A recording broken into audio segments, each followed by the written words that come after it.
¿Qué es más aterrador? ¿Morir en un accidente aéreo o sobrevivir, pero ser olvidado en la cima de una montaña en pleno invierno? La historia de 1942 demostrará que a veces la supervivencia se convierte en algo peor que la muerte. Febrero de 1942. El día 16. Las montañas del Pamir. Un biplano, R-5, despega de Dushanbe, entonces la ciudad se llamaba Stalinabad, y pone rumbo a Jorog. A bordo viajan oficiales de la NKVD, el piloto Vasily Kniazenko, el mayor Andrei Maslovsky, jefe del destacamento fronterizo del Pamir, el capitán Mikhail Vikhrov, del comisariado de la NKVD, y un empleado de la NKVD de la RSS de Tayikistán, de apellido Shukovsky. Y también Ana Gureyeva, la esposa del jefe del aeropuerto de Jorog, con sus dos hijos, Sasha de 10 años y Valery de 6 meses. Evidentemente el vuelo estaba planeado para los oficiales. Admitieron a la mujer con sus hijos pequeños porque, sencillamente, no tenía otra forma de llegar hasta su marido a través de las altas cordilleras del Pamir. El R-5 era un avión fiable de finales de los años 30. Pero al parecer, este avión en particular tenía averías. No se sabe cuáles exactamente. En aquellos años, volar sobre el Pamir en aviones como ese exigía una destreza virtuosa del piloto y era extremadamente arriesgado. Las montañas aquí son tan altas que la aviación de la época no podía sobrevolarlas directamente. Los motores no tenían suficiente potencia. Había que pasar por las llamadas puertas de montaña, cuando el avión atraviesa un desfiladero entre dos cumbres. Precisamente por unas puertas así, volaba el biplano del 16 de febrero, sobre las 3 de la tarde. Evitando las nubes en la zona de las puertas de Rushan, en el paso de Odudi, el piloto se desvió hacia un desfiladero lateral, intentando rodear por la izquierda unas cumbres de 5.200 y 5.100 metros. Una maniobra habitual. Pero un ala roza el borde de una roca. Se pierde el control. Una sacudida brusca. El motor se apaga y en la cabina se instala ese silencio especial que solo escuchan los que caen. El avión se estrella contra una ladera nevada casi en la misma cima de la montaña. Impacto, estruendo. Después, nada. Sorprendentemente, todos los pasajeros sobreviven. No hay heridas graves, solo contusiones y rasguños. Alguien se golpeó la cabeza contra un mamparo. Alguien se mordió la lengua. El bebé se echó a llorar, pero se calmó rápidamente. Sin embargo, el lugar del accidente es prácticamente la cima, a 4.400 metros sobre el nivel del mar. El mal de altura se hace sentir al instante. A esa altitud, el aire es enrarecido. El oxígeno es catastróficamente bajo. Respirar se vuelve difícil a los pocos minutos. Empieza a doler la cabeza, las sienes palpitan. Aquí son frecuentes las fuertes nevadas y la temperatura nocturna desciende fácilmente hasta los 30 grados bajo cero. Condiciones durísimas incluso para hombres adultos y sanos. Y a bordo hay un bebé de pecho. Los supervivientes no piensan rendirse. Unas horas después, Kniazenko y Vikhrov salen en busca de un camino hacia el río Piang. Se van en silencio, sin decir una palabra. La nieve les llega a las rodillas, en algunos lugares más arriba. Regresan 1 o 2 horas después, con las manos vacías. No hay camino. Intentos posteriores demuestran que el avión cayó al borde de un glaciar que desemboca en un abismo profundísimo. Alrededor, la nieve les llega al pecho. Fue esa nieve la que amortiguó el impacto y les salvó la vida, pero es imposible moverse por ella. Los hombres se hunden a cada paso, se agotan en cuestión de minutos y regresan. Respirar es difícil. El corazón late con fuerza, las piernas tiemblan. El piloto pide que no cunda el pánico. Hay que esperar el rescate junto al avión. Pronto empezarán a buscarlos. La lógica es clara. El avión no se ha comunicado. así que se declarará su búsqueda. Hacen un recuento de las provisiones: 600 gramos de mantequilla, 1 kilo de salchichón, 1200 gramos de queso, una lata de cangrejo, 3 botellas de vodka. No hay agua potable. Hay poca comida, pero debería bastar para unos días. Y para entonces llegarán los rescatistas, o eso pensaban. El guardia fronterizo Maslovsky propone comer una vez al día. Él mismo reparte las provisiones entre todos. Corta el salchichón en finas lonchas. Lo distribuye en porciones, todo al estilo militar, con precisión. La verdadera pesadilla comienza al anochecer. La temperatura cae a 30 grados bajo cero. Hay que entender que el avión es pequeño, con solo 4 asientos en el compartimiento de pasajeros. La gente tiene que sentarse literalmente unos encima de otros. Ponen a los niños en sus regazos, se acurrucan unos contra otros para no congelarse. Algunos, desesperados, intentan salir al fuselaje, pero se congelan al instante y regresan. Allí hace aún más frío. El metal quema con un frío glacial. Los dedos se entumecen en segundos.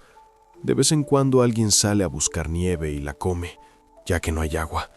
Se llenan la boca, intentan tragarla, pero la nieve apenas calma la sed. Al contrario, la aumenta. La nieve y el hielo en las montañas son, de hecho, agua destilada, sin sales ni minerales. Si se bebe esta agua durante mucho tiempo, las sales del cuerpo empiezan a eliminarse. Esto provoca debilidad, calambres y alteraciones del ritmo cardíaco. Al día siguiente, no hay ayuda. Al otro, tampoco. Las noches se vuelven cada vez más frías. La comida se acaba. La mantequilla es lo primero en agotarse. Luego el salchichón. Queda el queso y los cangrejos. Tercer día, 19 de febrero. Los hombres intentan de nuevo encontrar una salida. Recorren 6 kilómetros con la nieve hasta el pecho. Cada paso es como el último. Se hunden, salen, se vuelven a hundir. Regresan exhaustos. Los rostros grises, los labios agrietados. Respiran con dificultad, roncamente. Al quinto día, intentan derretir nieve. Encienden cerillas sobre una pequeña llama. Consiguen varios vasos de agua. Mejor que nada. Pero el agua es fría, insípida, no les alivia. Una noche, a las personas que se están congelando les parece oír disparos cerca. Creen que los están buscando. Los hombres salen del avión. El frío les golpea la cara como un puño. Y comprenden. Son disparos del puesto fronterizo, que está muy cerca. Allí celebran el Día del Guardia Fronterizo. La gente empieza a desmoralizarse. Muy cerca hay fiesta, alegría, calor, comodidad. En algún lugar están asando carne, bebiendo, riendo. Y ellos se ven obligados a congelarse en la cima, olvidados por todos. Esto los quiebra más que el frío. Llevan ya bastante tiempo en las montañas. Los días se funden en uno solo. Ana decide llevar un diario. Anota todo lo que sucede en el cuaderno de bitácora del piloto. Escribe con letra pequeña y pulcra. Intenta no omitir ningún detalle. Este diario verdaderamente espeluznante se convertirá en el principal testigo de los trágicos acontecimientos y en la prueba principal en el juicio posterior. El 23 de febrero muere el hijo menor de Gureyeva, Valera. Simplemente deja de respirar. En silencio, sin un grito. Ana lloró todo el día. Se sentó, abrazando el cuerpo sin vida, meciéndose de un lado a otro. Al atardecer, lo envolvió en una tela y lo colocó en el extremo del fuselaje. No volvió a entrar allí. El 24 de febrero se acaban los alimentos. El último trozo de queso ha sido comido. La lata de cangrejo se vació ayer. Las fuerzas abandonan a la gente. Las noches en la estrecha cabina a 30 bajo cero, el efecto de la altitud, casi la del monte Elbrus, pasan factura. Los dolores de cabeza se vuelven constantes. Alguien empieza a delirar por las noches. Empiezan a comprender que no hay ayuda que esperar. Nadie vendrá a por ellos. Nadie los salvará. No lo dicen en voz alta, pero todos lo sienten. Toman una decisión. hacer un último intento de llegar a la gente o morir. Está claro que la mujer y el niño pequeño no son capaces de hacer una travesía tan extremadamente difícil por las montañas. Sasha solo tiene 10 años. Ana está debilitada. Los dejan en el avión, prometiendo volver en cuanto lleguen a donde hay gente. Maslovsky promete que volverá en un máximo de 3 días. Máximo. Tras despedir a los hombres, Ana y Sasha aíslan la cabina. Tapan las rendijas con trapos. Derriten agua para varios días, toda la que pueden. La guardan en botellas, en latas, y empiezan a esperar. La espera es larga, muy larga. La única salvación para Ana es el diario, en el que anota estos terribles sucesos de forma bastante seca y cínica. Escribe con frases cortas, sin emociones, como un informe. También escribe cartas a sus familiares, especialmente a su marido. En las cartas hay más sentimiento, más desesperación. Al tercer día de espera, se acaban las cerillas. La última se apaga sin llegar a arder. Derretir agua se vuelve mucho más difícil. Además, el tiempo empeora. Comienzan nevadas fortísimas. El viento aúlla tanto que parece que la propia montaña gime. El avión queda completamente cubierto de nieve en una noche. Tienen que salir de la cabina y desenterrarlo para no quedar sepultados en esa montaña. Ana trabaja con las manos desnudas. Los dedos se le entumecen, pero sigue cavando. Sasha ayuda como puede. En algún momento, algo se rompe dentro de la mujer. Quizá al 7º día, quizá al 10º. No se sabe con certeza. A partir de aquí se desarrollan acontecimientos verdaderamente espeluznantes. Cada día, el hambre se intensifica. Al principio es solo un vacío en el estómago, luego dolor. Después, un pensamiento absorbente sobre la comida que no deja dormir, que no deja pensar en nada más. Entonces, Ana propone comerse al difunto Valera. Sasha se niega, se da la vuelta, llora. Pero su madre corta un trozo de carne. Al principio no le pasa por la garganta, se atraganta, le dan náuseas, pero el hambre vence. Así, poco a poco, cada día cortan un trozo y comen. En medio mes se comen todo el cuerpo. Esto está registrado en el diario, secamente, sin detalles. 20 de marzo. Llevan más de un mes en las montañas. El hambre vuelve a atormentarles. El agua derretida ya no les pasa por la garganta. Les da náuseas. Empiezan a vomitar. Sasha empieza a pedir té dulce. Habla en voz baja, débilmente. Su madre intenta distraerlo de la comida como puede. Juega con él al dominó. Encontraron unas cartas en el bolsillo del piloto. Le hace dibujar algo con carbón en trozos de papel. Lo entretiene.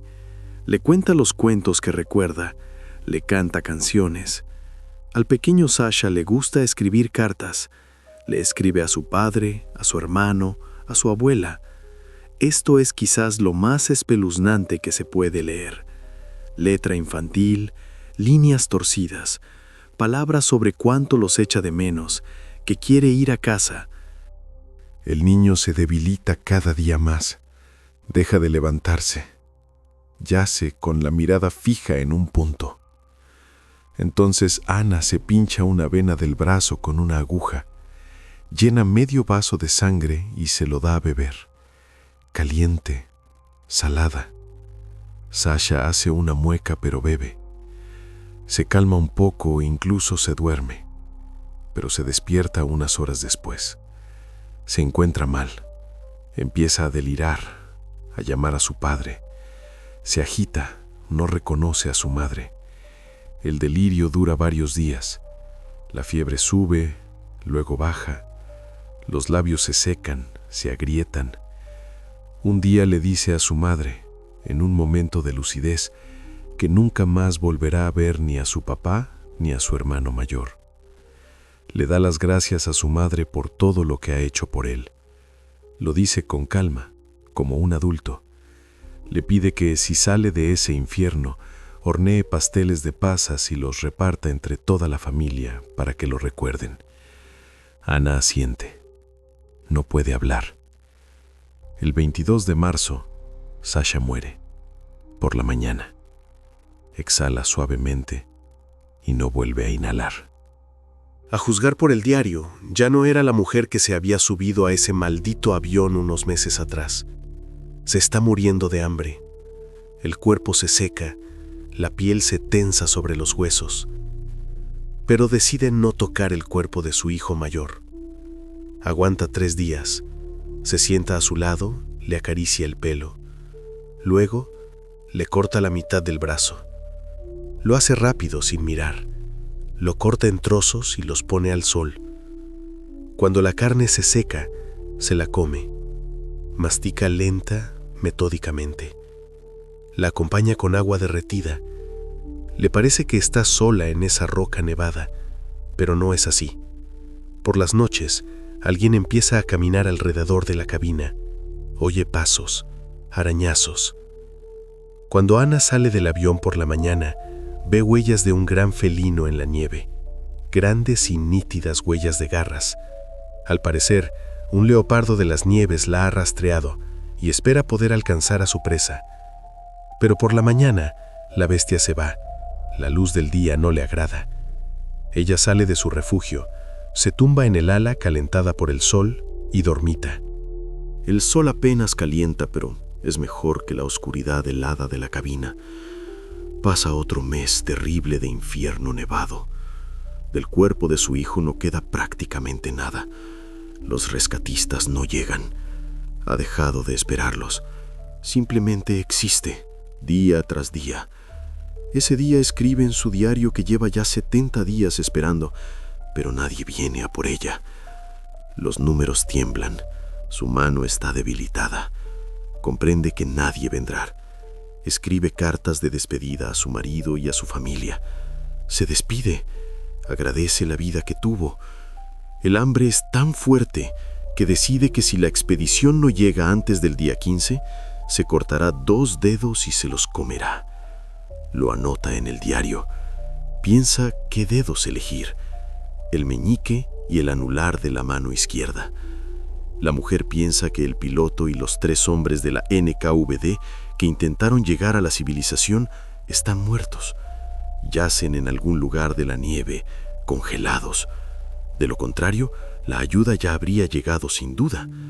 Prometieron volver en 3 días. Han pasado más de 2 meses, pero lo más terrible de esta historia no ha hecho más que empezar. No estaban muertos. Tras varios días de camino por la nieve profunda, Maslovsky, Vihrov y Kniaschenko finalmente llegaron al Kishlak de Rabant, donde los recogieron los lugareños y los trasladaron a Jorog. Yukovsky no estaba con ellos. Se había quedado atrás en algún punto del camino. Los supervivientes sufren graves congelaciones.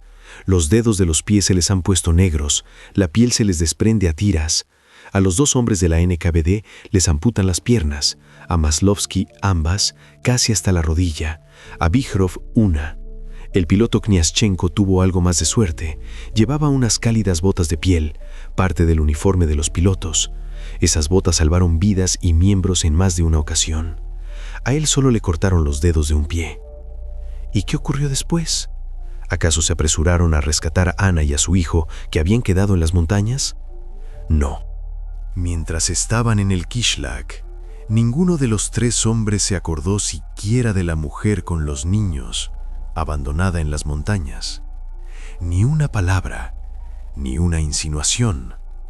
Los lugareños afirmaron más tarde que, de haberlo sabido de inmediato, sin duda habrían salvado a Ana y a Sasha.